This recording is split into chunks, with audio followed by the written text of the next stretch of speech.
Hi, happy hump day.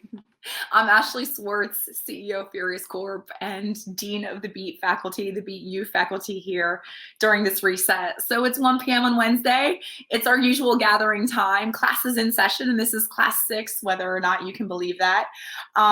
We've passed sort of 2 months in this period, and I think, we've been able to survive it because we've done it together. So although we may be alone, some of us in isolation like myself, deeply alone, versus those of you that are in households filled with small children and lots of activity. I think we've all had different experiences, but just the sense of being together and not being alone in this thing has been something that I think as an industry and a community has served us all. So thank you for coming back. The shared goal of Beat and Furious is to really bring a little light, be lighthouses during this period of darkness that I hope is over really soon. And then ultimately, we just want to contribute to our community. So whether you're new, you're young, you're now at home, or you're a Titan and you're at home, regardless, we're at the same place, sharing the same moment in time, and we want to do this together. So we welcome your feedback. Thank you for the amazing feedback we've gotten so far. We're going to keep the momentum going. So the first 4 series in this, what we did is we used a dictionary, an interactive television and video advertising dictionary that Furious had created, and we used that kind of as a companion piece, and we chunked it into different thematics, and we talked about the lexicon of our industry and gave a lot of definitions and a lot of context, right? So really the fundamentals, that was foundational. So if you haven't watched those first 4 series, you can find them on the URL that's on your screen right now. And they might be a really great source to go back and brush up on, or just get them to inform the more advanced conversations we've had the last week and going forward. We want to discuss sort of specific aspects of the industry. And today we're going to talk about addressable advertising. So Furious is getting ready to, in the 3rd quarter, to publish our sort of core piece, and that is an addressable playbook. And so I've been spending a lot of time on addressable, right? I've been writing a bunch of blogs, this addressable playbook we're getting ready to release. And so I thought it would be a really good time to actually touch on this topic. And ultimately, addressable is getting a lot of time and attention still, right? Although it's kind of the shiny objects in some ways for our industry, although it's been around for a long time, it's getting a lot of time and attention during this reset. So addressable's really been the topic du jour for over the last, many years, if we're really honest, right? And this reset has stirred up more momentum for addressable for a few reasons. One is that during periods of fear, uncertainty, and doubt, it's natural for for people, for individuals to look sort of forward to new opportunities or, new sort of emerging markets or platforms with hope, right? That different is better, possibly, because what is right now isn't so great. And then despite that addressable being an old soul, it still really is a new and innovating product because it is nascent, giving still what is a relatively small market size, right? And also because we're not really the United States of America anymore. And I can go way deeper than that, and I'm not going to because I love you all way too much. So I'm going to pull that back into the context of advertising.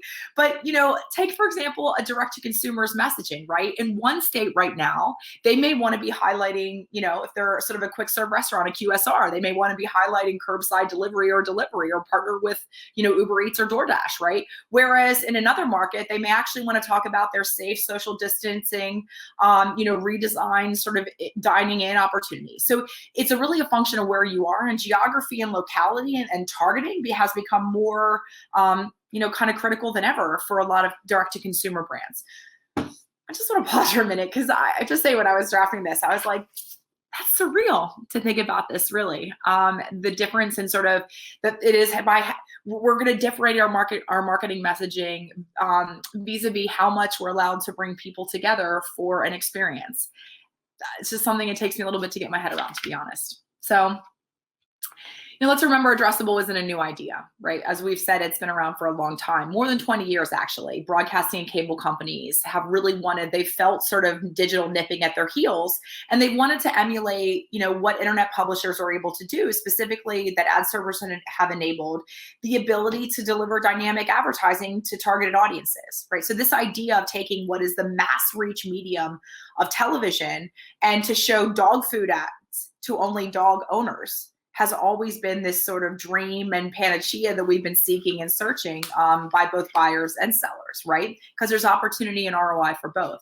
So from an advertising selling perspective, addressable TV advertising, specifically linear, is going to have tantalizing high CPMs, right? And if we just look at the small footprint of historical footprint of addressable TV advertising, we see 10, 15, 20x CPMs over what are the effective CPMs across the general linear portfolio, right?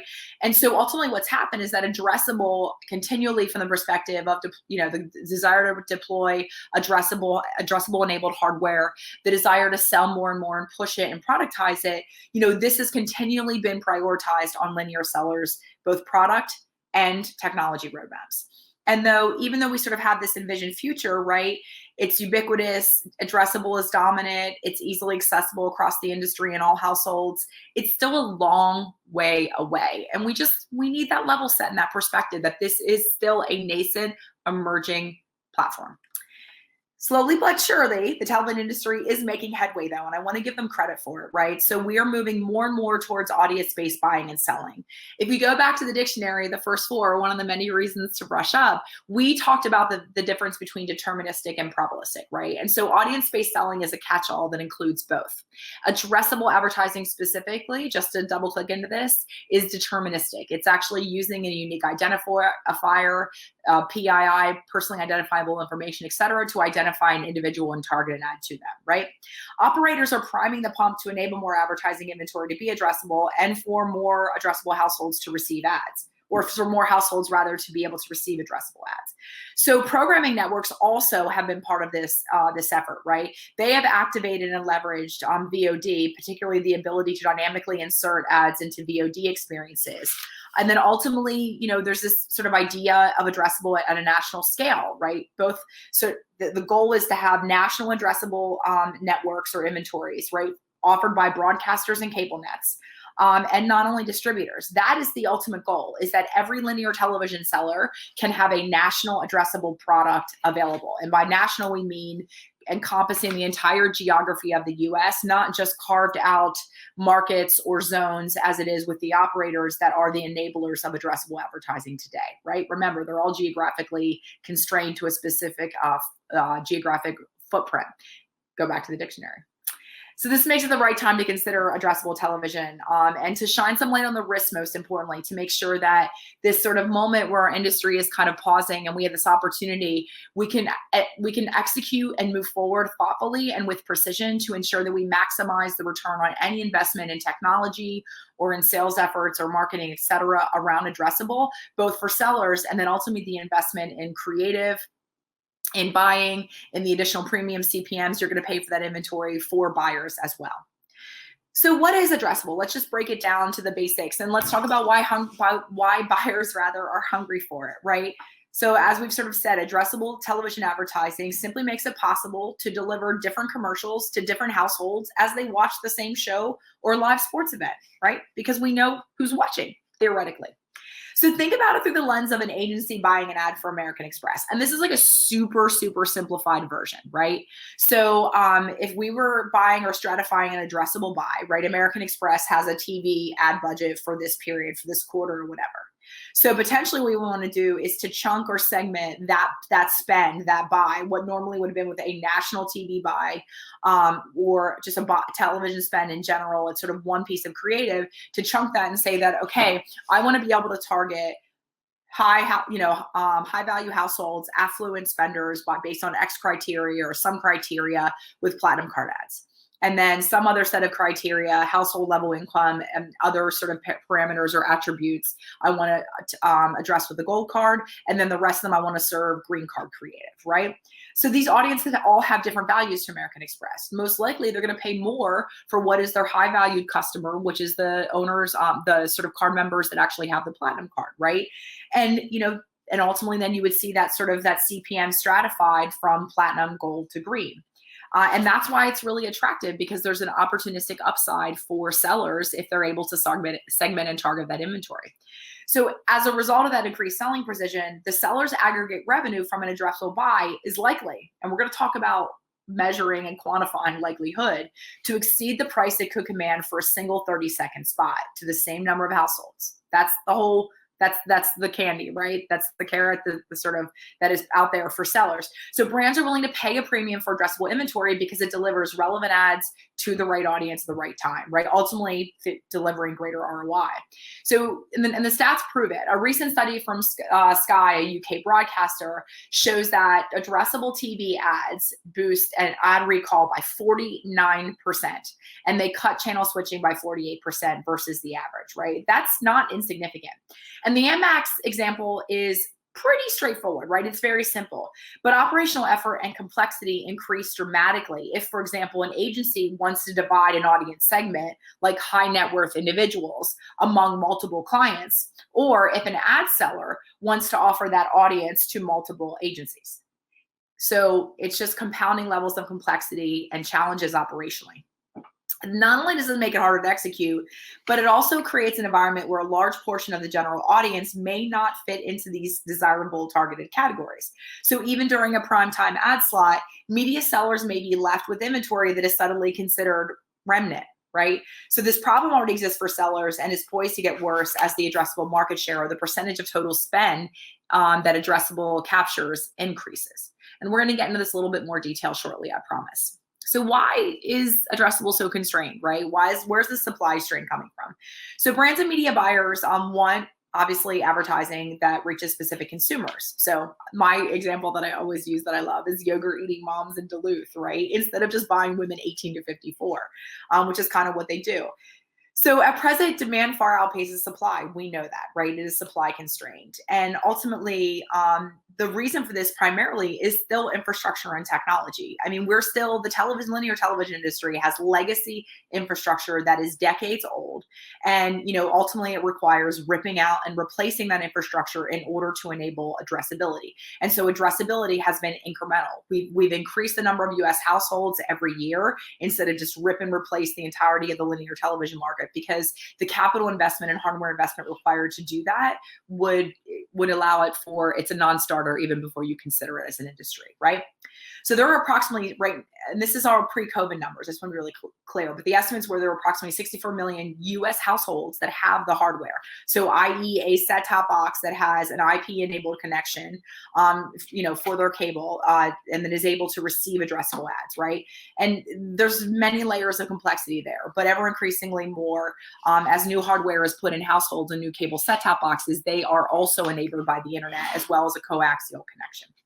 So those ads that are delivered by cable and satellite operators like Comcast and Cox, have the data and technology to enable household targeting. Ultimately, we are able to insert addressable ads at those households, right? So what's really interesting is if most of them, if we can deliver addressable ads, if they have that new hardware, those new set-top boxes that are enabled, and we can deliver addressable ads, then theoretically we can also use data to blind match and allow buyers to use their first-party data to blind match to be able to specifically target individuals within their first-party data sets. So prospects, existing customers, to differentiate to even that level of granularity. So the challenge, though, is that not only is the actual installed base of hardware limited, but operators who enable all of this, they only have 2 minutes per hour, right? Those distributors only have 2 minutes per hour of ad time, for each sort of household available, right? Versus, and that's linear or addressable. So that further exacerbates the actual limited amount of supply. So you can see sort of as you peel back the onion, right? It's less and less and less. And that's one of the reasons that's taken the market so long to emerge into, it's not mature yet, but to be on this path to maturation. Let's talk about the difference between local and national addressable. The local versus national conversation is omnipresent whenever you are talking about television, right? Unlike sort of digital. So the bottom line is that the audience available to advertisers using this fragmented local addressable is rather limited, right? And there's a lot of consumer brands like Coke or Pepsi that buy up funnel. They buy television as a mass reach medium, and ultimately, they're looking to reach as large of an audience as possible, and they don't differentiating creative, for example, isn't something with which they're greatly concerned because they're not actually targeting messaging itself per se, right? So when you carve this out, it's incredibly challenging and very complex. And this is what is unique about the US television market. Again, I refer you back to some of the first 4 sessions, right, when we talked about this. And ultimately, this idea of fishing with a net versus fishing with a line. So one of the reasons also that local is challenging, so if in order to get what is a national footprint, you have to buy from each individual operator that has different geography and cobble together was it a national solution, which ampersand is actually solving a lot of those problems per se for a subset of all of the US operators. If the buyer does that or chooses to do that, that's incredibly challenging and operationally labor intensive and burdensome, right? So the natural tendency of any value chain is to push the burden back on the sellers further up the value chain of doing a lot of that hard work to make buying easier. So the aggregation of inventory to enable a national addressable product is something distributors are doing with their 2 minutes through strategic partnerships like ampersand, which Verizon, for example, just joined in addition to Charter, Cox, and Comcast. And then ultimately enabling broadcasters and cable nets to also be enabled to take the remainder of their 16 minutes of ad time per hour and to activate that and enable that to be addressable, right? But the reality is that enabling addressable TV advertising is really hard. It requires really large companies like cable and satellite distributors to collaborate in unprecedented ways, right? Integrating their technology, their data to allow for what is ultimately simultaneous access to their combined subscriber base. And remember, subs are the keys of the kingdom, and subscriber data is like the gold, the treasure for every operator, right? And the idea of sharing that, I mean, there's so many ways to do it now through proper data management and data governance. All that data can be blinded and kept safely, et cetera. But really, this is all super scary, and it's risk, it's liability, it's cost. All those things. And it's this management of data is a new world for what are legacy traditional cable operators, right? So, and still, we put it all together and we only have 64 million households. And that's if they all decide to play nice together and jump in the same sandbox, right? So if and when all these operators choose to enable addressability for national broadcasters, which there are conversations that are being had right now, that is all in the works. And what I understand is the challenge is what's the commercial model, right? Who sells the inventory at what price? What's the revenue share? How's that work out? And I'm sure you could imagine that national broadcasters and cable nets have a different perception of how much of a percentage of revenue they should get from any addressable inventory that runs during their 16 minutes versus the operators that make it possible in the first place with their data technology and infrastructure and having invested all the capital in that, the capital investment in that. I'm sure you can understand why that's a challenging conversation, and finding a happy medium or somewhere in the middle has been difficult, right? So let's just talk about some numbers and statistics of the market to kind of go back to that, because I think perspective is always so important, right? Especially when you hear about something so much for so long, I think a lot of people probably have this sort of assumption that, oh, this is mature, addressable is here. But let's look at the numbers, because I like data, because data doesn't lie. So let's go back to the 64 million households in the US, right? That's about 54% of all TV homes in the US, and that's according to the Video Advertising Bureau. In 2020, the estimated, and again, pre-COVID, right? All these stats are pre-COVID. The estimated addressable spend is about 2.88 billion, right? That's up 43.8% year over year. That's a lot of money. Okay, but we need perspective. That 2.88 billion for 2020 is approximately 4% of total linear television ad spend in the US, right? And these are all eMarketer numbers, this second set of data. And this is all inventory across Comcast, Dish, DirecTV, Charter, Cox, Altice, Verizon, et cetera. So, we're still nascent and emerging if we're just keeping it real. What are the risks of addressable? So if you're still interested in entertaining it, let's talk about it, right? So given the limited supply and the high value of narrowly defined audiences, it follows that many linear TV sellers view addressable as potentially their most valuable premium product, right? And you would think most profitable ultimately, right? And we're going to come back to the profitability thing, I promise. So, when you have something that's highly valuable and highly profitable, quite often that's not your volume product. But what you still want to do ultimately and naturally in a traditional market, traditional market sort of macroeconomics, is you want to sell as much of that, highly valued, profitable product.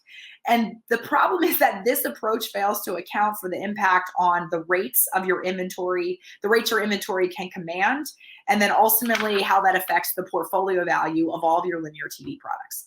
And so I'm going to unpack that here a little bit, right? So most ad decisioning for television and most, systems, et cetera, are rate rules driven, right? If higher than, give it to this party, or provide it to this source of demand. So it means that impressions are delivered.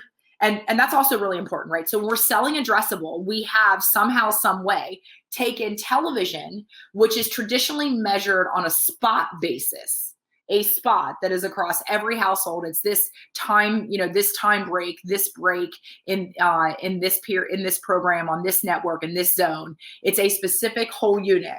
We have to equivalize that into impressions across households, right?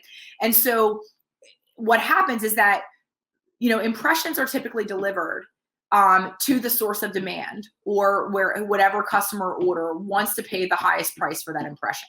That's typically rate rules decisioning. If higher than, go with this, this demand source, right?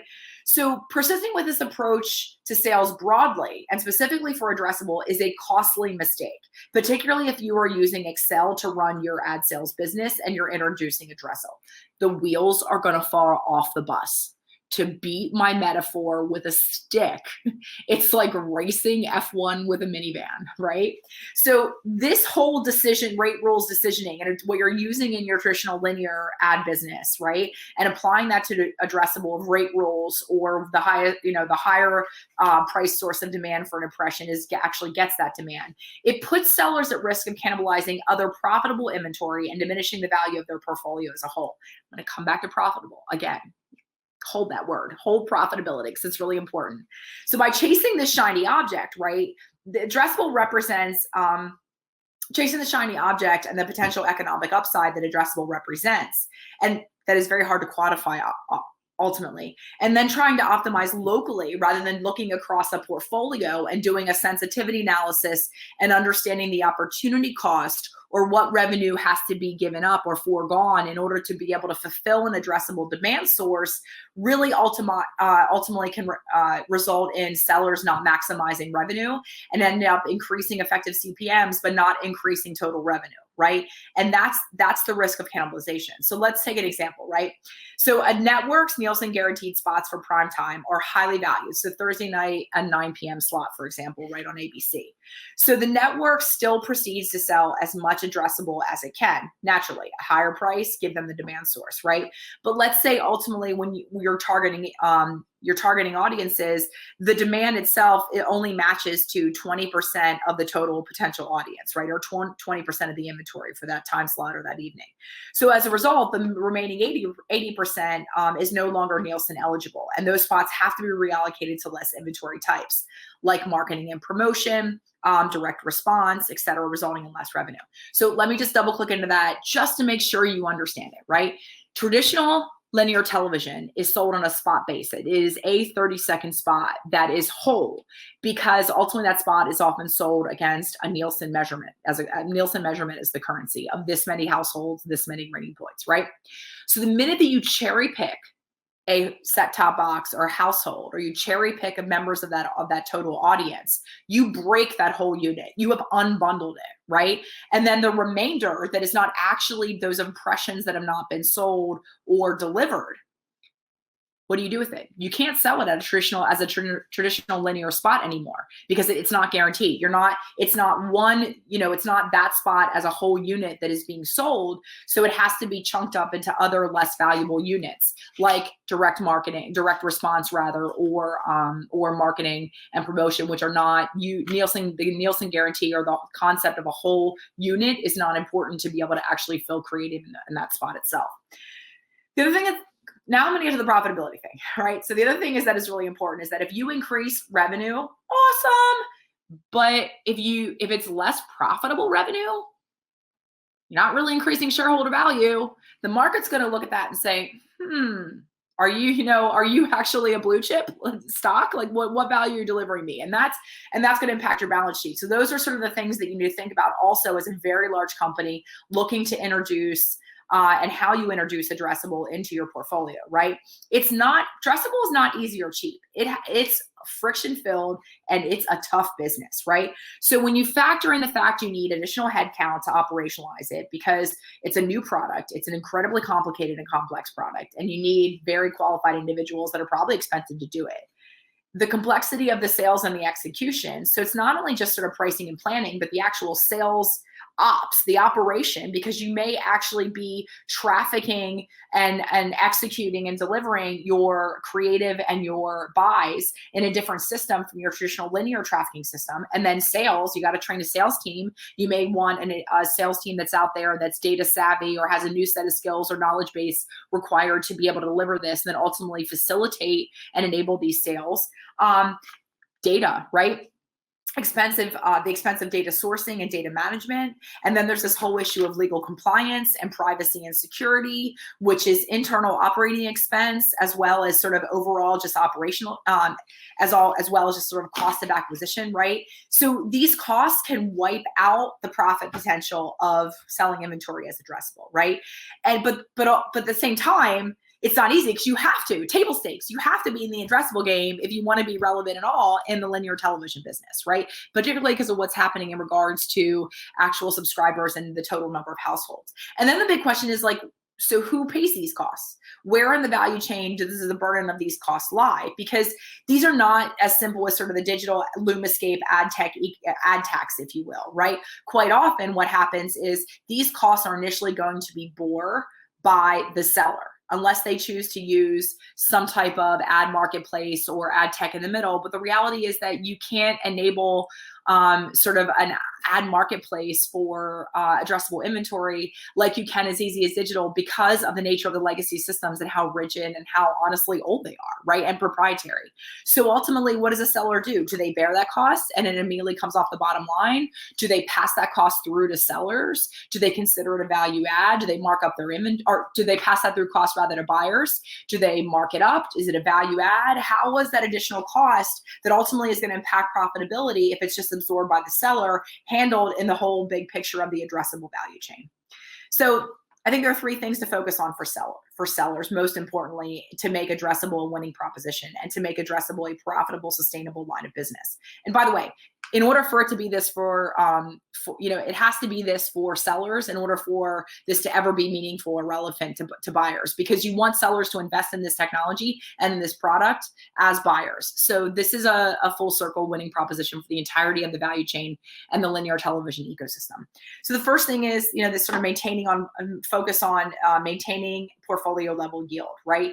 And that's the big picture, right? So sellers need visibility into how addressable eligible inventory will perform if packaged and sold under sort of, different scenarios, right? They have to have the tools to do sensitivity analysis and understand what an addressable buy at a specific quality against a specific audience, what that impact has on its overall portfolio level yield, which includes top line revenue and aggregate revenue as well as profitability, right?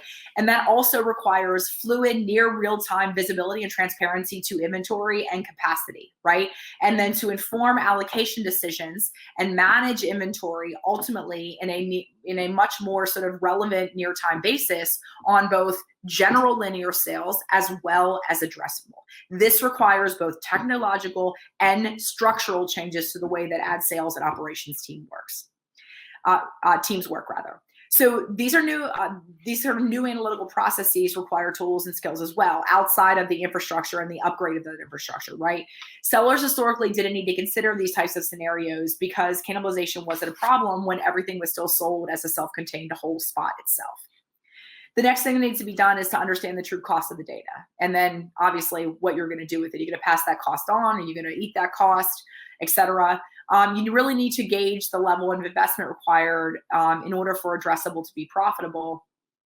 And then, or rather, to gauge the level of investment and decide whether or not addressable is going to be profitable. And then allow that to inform the pricing of your addressable inventory to ensure that you maintain a level of profitability, right? So although it's often overlooked, the incremental cost of using data to package inventory can be super, super expensive. It's significant, right? Especially when sellers want to build custom segments using third-party data sets, right? And then further, the infrastructure cost or the data management cost to enable blind third-party matching for buyers using first party data sets, that gets ever more increasingly, right? You may not be paying for data there specifically, but ultimately you're paying for the systems and the infrastructure of the management of that data and ensuring that that data is matched blindly by an objective third party. So while this is all happening in just the kind of cost of execution, consumer privacy and data governance regulations are becoming more stringent, and that's only going to increase the operational costs, right? And the cost of compliance. So companies are going to be required to bring in, subject matter expertise and talent internally, which is also going to increase, sort of the need of resources and subject matter experts, which are typically expensive. These are incremental costs, and then additional risk and exposure, which is a legal matter. So, companies that choose to leverage exemplary data practices, I believe in the beginning, that's going to be a point of differentiation, and there's going to be a long tail, sort of value created there through ROI in the future. But ultimately, it requires greater upfront investment. The next thing is that you really need to build teams that can straddle digital and traditional mindsets. This requires whole brain people, right? And ultimately, we've talked about this forever. And there's not a lot of whole brain folks. I mean, there's ever increasingly more and more, totally. But honestly, like, we still get this whole thing of like the industry is just trying to fit square peg round hole, like to solve linear television problems with digital solutions. That's not what addressable is. You have to be whole brain. You have to look at your linear inventory as a portfolio, right? And it's a transformation of the reliable linear television format, combining aspects of digital and the television business. It's not flipping a switch, right? So it's this hybrid nature that defies an easy labeling. And, you can't just sort of expect a digital person to be comfortable enough to navigate what is the transformation of traditional television. And it's going to be really hard to find these people. And so we're going to have to invest ultimately in training them. And sellers are in particular going to have to make that investment. So, you really need to build this competence, right? And you really need to also get away from this sort of naysaying attitude and that the sky is falling, that we continually crying wolf, that we continually hear from a lot of sort of digital natives. It's old, stop, start over, right? Ultimately, you need to ensure your teams are incentivized as well. So, compensation structure, sales structure, quotas, things like that, all that stuff needs to look at not just increasing revenue, but increasing portfolio value holistically, and then ultimately delivering more profitable revenue, most importantly, right? So in closing, it's really important to be strategic about how you roll out your addressable business if you're a seller and if you're a buyer as well. Well, we talk mostly about sellers because that's who I serve every day, right?